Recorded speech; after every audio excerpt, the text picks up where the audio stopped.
मैं अनुरोध करता हूँ माननीय मुख्यमंत्री जी से कि प्रेस वार्ता को इस विषय पे संबोधित करें। धन्यवाद। Thank you. सबसे पहले आज की इस प्रेस कॉन्फ्रेंस में मैं सभी पत्रकार एवं छायाकार मित्रों का हार्दिक स्वागत करता हूं। आज का दिन बड़ा पवित्र दिन है। आज भगवान श्री कृष्ण जी का जन्म हुआ। जन्माष्टमी के पर्व पर भगवान श्री कृष्ण के जन्म को पूरी दुनिया के अंदर हर्षोल्लास के साथ मनाते हैं सभी श्रद्धालुगण। भगवान श्री कृष्ण का जीवन, जो उनसे हमें प्रेरणा मिलती है, उनसे प्रेरणा मिलती है व्यक्ति कितना भी ऊंचा हो, गरीब व्यक्ति को गले लगाने का वो प्रेरणा जो भगवान श्री कृष्ण और सुदामा जी एक बड़ा मार्मिक चित्रण कि गरीब व्यक्ति को कैसे सशक्त मजबूत किया जाए। मैं भगवान श्री कृष्ण जन्माष्टमी की पूरे देशवासियों को बहुत बहुत हार्दिक बधाई और शुभकामनाएं देता हूं। आज भारतीय राजनीति के पुरोधा, जो अपनी एक शैली में लोकसभा में भी विपक्ष को शांत कर देते थे, जिन्होंने भारतीय राजनीति के एक आयाम को बदल दिया, जिस पुरोधा ने आजादी के बाद भारत की मजबूत विकास की नींव रखी, ऐसे महान पुरोधा श्रद्धेय अटल बिहारी वाजपेयी जी की भी आज पुण्यतिथि है। हमने उनको नमन किया है, उनको याद किया है और आज का यह आयोजन अपने परिवार के सदस्य की मृत्यु से प्रभावित लोगों को राहत पहुंचाने के लिए आज ये किया गया है। मुख्यमंत्री जो दयालु योजना है, पंडित दीनदयाल उपाध्याय योजना के तहत उनको आर्थिक सहायता पहुंचाई जाती है। मेरा ये मानना है कि एक लोकतांत्रिक सरकार को सभी नागरिकों के दुख दर्द व पीड़ा को उसी प्रकार करने की प्रयास करना चाहिए जिस प्रकार परिवार का मुखिया सभी सदस्यों की देखभाल करता है। इसी भाव से हमने उन सभी लोगों को आर्थिक मदद करने के लिए योजनाएं चलाई हुई हैं, जो किसी प्राकृतिक आपदा, बीमारी इत्यादि के कारण लोग जो प्रभावित हो जाते हैं, परिवार प्रभावित हो जाता है, ऐसी ही योजना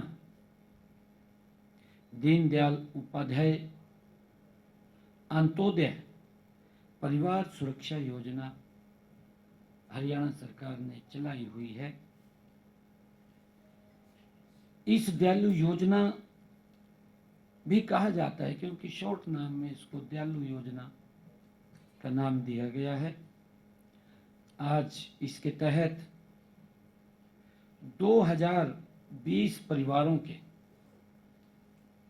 खाते में 76 करोड़ रुपए की आर्थिक सहायता आज भेजी है। जो परिवार का मुखिया अगर चला जाता है, परिवार का कोई सदस्य चला जाता है, परिवार के ऊपर एक दुखों का पहाड़ टूट जाता है, तो सरकार उसकी सहायता के लिए त्वरित आगे हाथ बढ़ा करके उसको एक संबल देने का काम करती है। और उसी के तहत आज प्रदेश के अलग अलग परिवारों में जो ये दुख भरी घटनाएं हुई हैं, उन परिवारों के खाते में 76 करोड़ रुपए की राशि आज पहुंचा रहे हैं। मुझे आज से पहले इस योजना में 36,651 परिवारों को 1,380 करोड़ रुपए की आर्थिक सहायता ये पहुंचाई गई है। जब से ये योजना 1 अप्रैल 2023 से इसका शुभारंभ किया है। पिछले दिनों मैंने इस योजना के तहत लगभग 118 करोड़ रुपया वो भेजने का काम किया था। आज जैसा मैंने बताया भी है कि 76 करोड़ रुपया आज भेजा गया है।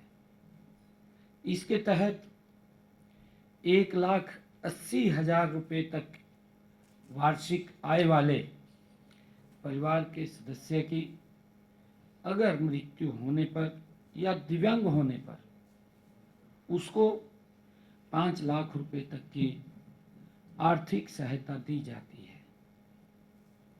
आज आपके माध्यम से सभी हमारे पत्रकार एवं छायाकार यहाँ बैठे हैं। आप सब के माध्यम से मैं प्रदेशवासियों को एक महत्वपूर्ण जानकारी भी देना चाहता हूँ। वह यह है कि कल 17 अगस्त को, जैसा मैंने आप सबको बताया भी है, कि देश के यशस्वी प्रधानमंत्री रहे और जिन्होंने राजनीति के मायनों को बदला है, लंबे समय तक चाहे विपक्ष में रहे हैं, विपक्ष में रहते हुए भी राजनीति की शालीनता को बना करके रखना, विपक्ष में रहते हुए अगर सरकार कोई जनता की आवाज के विरुद्ध काम करती थी तो उसको अपनी भाषा के अंदर सरकार को सचेत करना, एक ऐसा व्यक्तित्व जो इस भारत की राजनीति में एक केंद्र बिंदु रहा। परंतु दुर्भाग्यपूर्ण है आज का विपक्ष। मैं कहना चाहूंगा कांग्रेस के लोगों को भी कि अटल बिहारी वाजपेयी जी की जीवनी को पढ़ें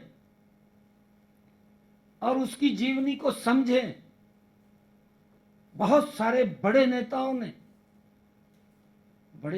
के साथ कांग्रेस के अटल बिहारी वाजपेयी जी ने उस लोकसभा में काम किया है। उन्होंने उनके आचरण को देखा है, उन्होंने उसके व्यवहार को देखा है। किस तरीके से विपक्ष की आवाज बन करके वो बात को रखते थे। आज कांग्रेस को उनसे सीखना चाहिए, अटल बिहारी वाजपेयी जी से सीखना चाहिए।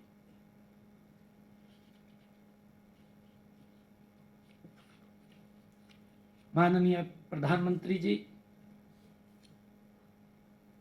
कल दिल्ली में देश के यशस्वी प्रधानमंत्री नरेंद्र मोदी जी कल दिल्ली में हरियाणा प्रदेश को भी 2 बड़ी परियोजनाओं की सौगात देने के लिए वो दिल्ली से देंगे। मैं भी वहां उपस्थित रहूंगा। माननीय प्रधानमंत्री जी दिल्ली के रोहिणी से लगभग दिल्ली एनसीआर को, हरियाणा को और दिल्ली को 11,000 करोड़ रुपए की लागत की 6 सड़क परियोजनाओं का उद्घाटन करेंगे। पिछले 11 वर्षों में भारत मां के लाल नरेंद्र मोदी जी ने बिना थके, बिना रुके देश को गति से बदलने का काम किया है। आदरणीय मोदी जी ने देश का सम्मान दुनिया के अंदर अग्रणी स्थान के ऊपर लेकर के आए हैं। अगर हम देखें इन्हीं 11 वर्षों में नरेंद्र मोदी जी भारत को दुनिया की 4 आर्थिक स्थिति के अंदर मजबूत आर्थिक स्थिति के रूप में भारत को ला करके खड़ा कर देते हैं 11 वर्षों में। देश के चाहे इंफ्रास्ट्रक्चर की बात हो, देश के अन्य विकास की बात हो, देश के आम जन के जीवन को सरल करने की बात हो, देश के गरीब तक योजनाबद्ध तरीके से लाभ पहुंचाने की बात हो, या देश के गरीब व्यक्ति को गरीबी से बाहर निकालने की बात हो, मोदी जी आज भगवान श्री कृष्ण का जन्मदिन है, जन्माष्टमी का पर्व है। मैंने कहा है कि भगवान श्री कृष्ण के जीवन से हमें प्रेरणा मिलती है, किस प्रकार से जमीन से गरीब व्यक्ति को उठा करके अपनी छाती का लगाने का काम करते थे। आदरणीय नरेंद्र मोदी जी पिछले 11 वर्षों में गरीब व्यक्ति को धरातल से उठा करके आजादी के बाद अपनी छाती का लगाने का काम नरेंद्र मोदी जी कर रहे हैं, उनको सशक्त मजबूत कर रहे हैं। ये प्रेरणा हमारे महापुरुषों से मिलती है और उनके दिखाए हुए मार्ग के ऊपर ये सरकारें चल रही हैं। मुझे खुशी है कि इनमें से 2 परियोजनाएं वो हरियाणा को जोड़ रही हैं। इनमें अर्बन एक्सटेंशन रोड 2 परियोजना के अंतर्गत सोनीपत और बहादुरगढ़ के लिए 2 नए 4 लेन संपर्क मार्ग का निर्माण शामिल है। इन पर लगभग 2,000 करोड़ रुपए की लागत आएगी। इनमें एनसीआर क्षेत्र को ट्रैफिक जाम लंबे समय से हम देखते थे, क्योंकि मैं भी, आप सबको भी मालूम है, मुझे भी मालूम है, 2014 से पहले अगर किसी व्यक्ति को दिल्ली जाना होता था तो 10 बार सोचता था, जाऊं ना जाऊं, जाऊं या ना जाऊं, जाम में फंसा रहूंगा। 4-4 घंटे 5-5 घंटे जाम में फंसे रहते थे। आदरणीय मोदी जी ने हर व्यक्ति के जीवन को सरल किया है। जो जाम और कनेक्टिविटी की चुनौतियों से अब और मुक्ति मिलेगी। ये परियोजनाएं इस क्षेत्र में विश्व स्तरीय बुनियादी ढांचे के निर्माण की हमारी डबल इंजन की सरकार की प्रतिबद्धता है, ये उसका प्रतीक है। पैकेज 4 में 1490 करोड़ रुपए की लागत से बना 29.6 किलोमीटर लंबा मार्ग सोनीपत को सीधी कनेक्टिविटी प्रदान करेगा। यह अब NH44 के भारी ट्रैफिक और जाम से भी मुक्ति दिलाएगा। यह बुआना औद्योगिक क्षेत्र को सीधे NH35 NH352 ए यानी कि जींद गोहाना मार्ग से जोड़कर जो हमारे व्यापारी भाई हैं और जो उद्योग को नई गति प्रदान ये करेगा। हमारे औद्योगिक क्षेत्र में काम करने वाले लोग हैं, उनके जीवन को एक सरल सुगम बनाने का काम हमारी इस कनेक्टिविटी से होगा, जिसको हमारे हरियाणा को लाभ मिलेगा।